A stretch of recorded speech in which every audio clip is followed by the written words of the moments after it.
Bon Loïc, ce soir il n'y avait rien à faire contre Gap. Non, ils ont attaqué le match très fort. On a fait beaucoup trop de pénalités. Gap a su être bon dans les moments clés en powerplay. Ils ont, je crois, 4 buts en powerplay à 5 contre 5. Le match était équivaut, mais c'est de notre faute à nous. On n'a pas su gérer la pression. Les arbitres ont fait leur travail, on n'a rien à dire là-dessus. Puis Gap ont été bons en powerplay.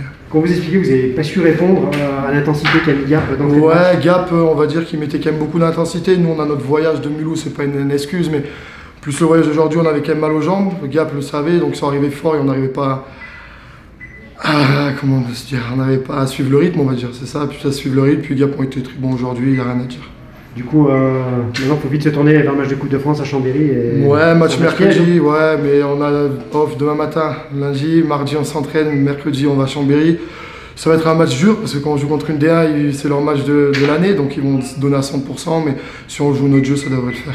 Est-ce que la notion de derby, elle joue un peu ou pas trop? Ouais, je sais pas du tout. Peut-être un peu pour eux, mais je sais pas. Tout vers Saint-Gervais, on va dire. Ok, ça. Vous voyez qu'on imagine votre satisfaction ce soir après cette victoire de votre équipe. Oui, c'est un soulagement parce qu'on s'était mis un point d'honneur à pas être parfait ce soir, mais en tout cas à mettre le curseur au bon endroit sur plusieurs aspects de notre jeu. Donc on savait qu'ils allaient arriver fort, ils ont de la qualité de toute façon Chamonix là. Et ils ont des très très bons joueurs et voilà, on a fait ce qu'il fallait. Les Coulon nous disait qu'ils n'avaient pas su répondre à l'intensité que vous avez mis d'entrée, c'était vraiment le but du jeu au début. Oui, et ce sera ça chaque match. Et par contre, voilà, là où je suis très content, c'est qu'au deuxième tiers, eux, ils sont arrivés très forts. Il a fallu faire le dos rond, on a été solide. Et puis derrière ça s'est débloqué, powerplay, voilà, bien. Même si au premier tiers, on méritait aussi de sortir avec, je pense, 2 buts en powerplay. Bah, peu importe, peu importe. Ce qui était important, c'était de retrouver plaisir de gagner là, d'accord. Et ça va être bon pour la confiance. On a fait, mine de rien, là, la dernière semaine, on a fait vraiment des efforts très violents là. Alors comme j'ai dit, ça paye pas tout, ça payait pas sur cette période-là, mais on jouait pas n'importe comment non plus. On n'était pas à l'envers. Donc il fallait régler certaines petites choses et c'est ce qu'on est en train de faire. On continue de progresser individuellement et collectivement. Il y a un match qui arrive à Épinal, forcément Épinal c'est l'enfer, c'est l'enfer, c'est pas particulier, c'est l'enfer. Concentré.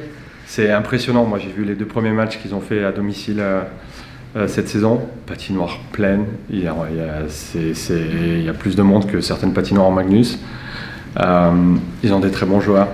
S'il y a un endroit où c'est dangereux d'aller jouer en Coupe de France. D'aller jouer en Coupe de France, c'est bien là-bas. Donc voilà, je pense qu'on a 2-3 gars dans l'équipe qui ont joué là-bas aussi. Ils connaissent l'ambiance, donc ça va être des bons relais pour moi aussi pour communiquer ça.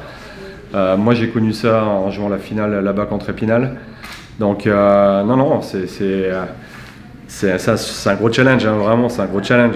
Donc j'espère qu'on va bien récupérer de nos efforts et puis qu'on va continuer, comme ça, que ce soit match de Coupe de France ou pas, on veut continuer à avancer.